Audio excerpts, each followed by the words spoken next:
Hello friends, this is Anup Somar and welcome to our YouTube channel A to Z English Hub, the place where we are going to change the way of learning English. So friends, आज की इस video में हम पढ़ने वाले हैं part ways with. क्या पढ़ने वाले हैं? Part ways with. इसका हिंदी में मतलब होता है रास्तों को अलग अलग कर लेना या फिर जुदा हो जाना। जब कभी भी आपको किसी से रास्ते को अलग करना हो या फिर किसी से जुदा होना हो तो आप क्या बोल सकते हो? Part ways with. क्या बोल सकते हो? पार्ट वेज विद, है ना? ठीक है। अच्छा, एक और चीज मैं आपको बता दूं, वैसे तो पार्ट वेज का ही मतलब होता है अलग हो जाना, जुदा हो जाना। विद हम इसलिए लगाते हैं जब हमें बोलना हो कि मैंने उससे अपना रास्ता अलग कर लिया। यहाँ पे विद के बाद में जिससे रास्ता अलग किया है वो आएगा। ठीक है, अभी हम इसको समझेंगे और, है ना, एग्जाम्पल से सब समझ में आ जाएगा। अब पहले इसके इंग्लिश में मीनिंग देख लेते हैं। टू एंड अ रिलेशनशिप, जब भी कभी आपको किसी रिलेशनशिप को खत्म करना हो, टू एंड मतलब खत्म करने के लिए, आ मतलब एक, रिलेशनशिप मतलब रिलेशनशिप। जब आपको किसी रिलेशनशिप यानी किसी के रिश्ते को अगर खत्म करना हो तो आप किसका यूज कर सकते हो? पार्ट वेज का यूज कर सकते हो, है ना। और जिससे रिश्ता खत्म हो करना हो उसके लिए बताने के लिए, है ना, आप पार्ट वेज के बाद में पहले विद का यूज करेंगे, विद के बाद में बताएंगे उससे। ठीक है। अच्छा, नेक्स्ट देखते हैं। To go in different direction, जब भी कभी जैसे दो लोग चौराहे पर हैं और एक बंदा इस डायरेक्शन में चला जाए, एक बंदा उस डायरेक्शन में चला जाए, तो इसके लिए भी किसका यूज कर सकते हैं? पार्ट वेज का। नेक्स्ट देखते हैं। To stop associating because of a disagreement, कोई मतभेद हो जाए, कोई डिसएग्रीमेंट हो जाए, उसकी वजह से, है ना, संबंध रखना बंद कर देना, एसोसिएट ही करना बंद कर देना, है ना। जैसे दो लोग हैं, उनके बीच में कोई संबंध है ना, और क्या हुआ, उनके बीच में कोई मतभेद हो गया तो उन्होंने क्या किया? अपने अपने रास्ते अलग अलग कर लिए। इसके लिए हम किसका यूज कर सकते हैं? Part ways with. किसका यूज कर सकते हैं? पार्ट वेज विद, है ना। चलिए इसे एग्जांपल से समझते हैं। तो हमारा पहला एग्जांपल है, I think it's time you and I part ways. I think, मुझे लगता है, आई मतलब मैं, थिंक मतलब सोचता हूं या फिर मुझे लगता है। क्या लगता है? इट्स टाइम, ये है इट इज, है ना, इसको मैंने शॉर्ट में लिख दिया है इट्स। ठीक है, इट्स टाइम मतलब यह समय है। आई थिंक, मुझे लगता है, इट्स टाइम, यह समय है। You and I, you and I, you मतलब तुम, एंड मतलब और, आई मतलब मैं, है ना, आप और मैं। पार्ट वेज, हम क्या हो जाएं? अलग अलग हो जाएं या फिर अलग अलग हम अपने अपने रास्तों को अलग अलग कर लें या फिर जुदा हो जाए।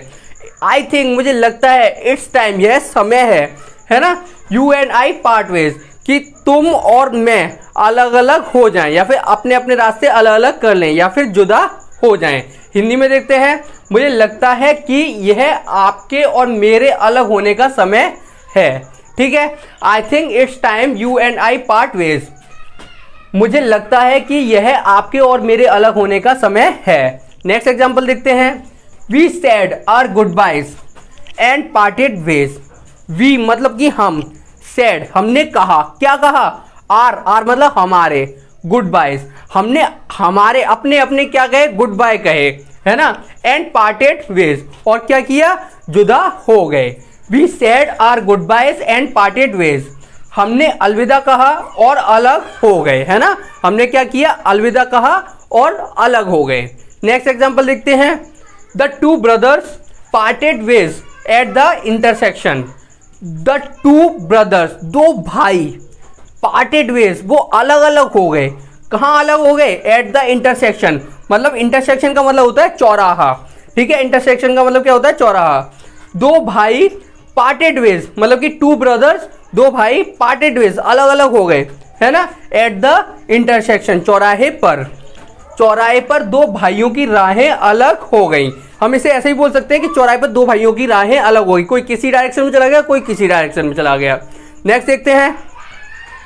As you don't have time for a relationship we should part ways with each other. As you don't have time, जैसे कि तुम्हारे पास नहीं है समय। किसके लिए नहीं है समय? फॉर आर रिलेशनशिप, फॉर मतलब के लिए, आर मतलब हमारी, रिलेशनशिप, रिलेशनशिप का मतलब होता है रिश्ता, है ना, हमारे रिश्ते के लिए। As you don't have time for our relationship, जैसे कि तुम्हारे पास नहीं है समय हमारे रिलेशनशिप के लिए। ठीक है। We should part ways with each other, we should part ways, हमें अलग अलग हो जाना चाहिए, मतलब कि या फिर हमें अपने अपने रास्ते को अलग कर लेना चाहिए या फिर जुदा हो जाना चाहिए, है ना। किसके साथ में जुदा होना चाहिए, विच विद ईच अदर, मतलब एक दूसरे से जुदा हो जाना चाहिए। ठीक है, हिंदी देखते हैं। जैसे कि आपके पास हमारे रिश्ते के लिए समय नहीं है, इसलिए, अच्छा आपको इसलिए के लिए कुछ अलग बोलने की जरूरत नहीं, यहाँ पे अपने आप ही सेंस लग जाएगा। ठीक है, तो इसलिए हमें एक दूसरे से अलग हो जाना चाहिए। As you don't have time for our relationship we should part ways with each other, जैसा कि आपके पास हमारे रिश्ते के लिए समय नहीं है, इसलिए हमें एक दूसरे से अलग हो जाना चाहिए। सो फ्रेंड्स, हमारी आज की यह वीडियो यहीं पर ही समाप्त होती है। और हाँ, अगर आपको यह वीडियो अच्छी लगी हो तो कृपया करके इस वीडियो को लाइक करें और चैनल को सब्सक्राइब कर लें, ताकि आपको आगे आने वाले वीडियो के नोटिफिकेशन टाइम पर मिल जाएं। सो फ्रेंड्स, चलते हैं हम, बाय।